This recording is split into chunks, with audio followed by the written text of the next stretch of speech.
Afrique. Économie. En République démocratique du Congo, la dureté du chômage et la bataille pour la survie donnent des idées à certains. À Kinshasa, la capitale, des cambistes d'un autre genre ont vu le jour. Leur métier, échanger des francs congolais contre des francs congolais. Mais attention, il s'agit en fait d'acheter de petites coupures avec des grosses pour avoir de la monnaie. Ces petites coupures facilitent en effet des transactions dans les transports en public et dans les commerces. Reportage à Kinshasa de Faïda Muganga du service Swahili de la BBC à Kinshasa. Les Kinois ne tarissent pas d'idées pour se faire un peu d'argent et gagner ainsi leur pain quotidien. Une autre forme de cambisme a vu le jour dans la capitale congolaise. Ce phénomène consiste à effectuer des opérations d'échange de grosses coupures en petites coupures de la monnaie locale, le franc congolais. L'opération se fait à la criée et ces cambistes sont perceptibles dans les grands carrefours et arrêts à travers toute la ville de Kinshasa.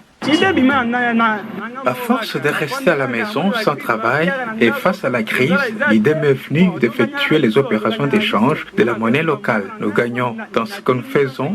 Pour 850 francs congolais, le chauffeur me donne 1000 francs congolais et nous coopérons avec certaines banques pour avoir les petites coupures. Cependant, la pratique ne fait pas l'unanimité. Pour certaines personnes, cette sorte de braderie de la monnaie locale est un acte de sape. Je n'arrive pas à comprendre comment l'argent peut acheter l'argent. Le franc achète le franc. C'est un peu compliqué. Donc les gens qui changent, ils ont 900 francs et vous leur donnez 1000 francs et ils te donnent 900 francs. C'est pas possible. 100% je suis contre, à 100%. Comment les autorités peuvent laisser des choses comme ça avec 1000 francs congolais? Tu achètes 900 francs congolais. Même dans le calcul des affaires, je n'arrive pas à comprendre. Quelqu'un peut accepter qu'il donne 1000 francs pour qu'on puisse lui donner 900 francs.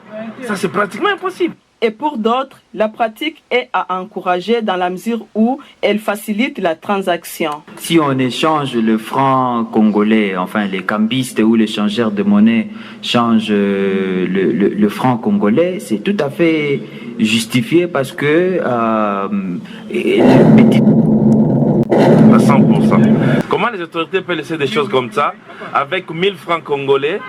Tu achètes 900 francs congolais. Même dans le calcul des affaires, je n'arrive pas à comprendre. Quelqu'un peut accepter qu'il donne 1000 francs pour qu'on puisse lui donner 900 francs.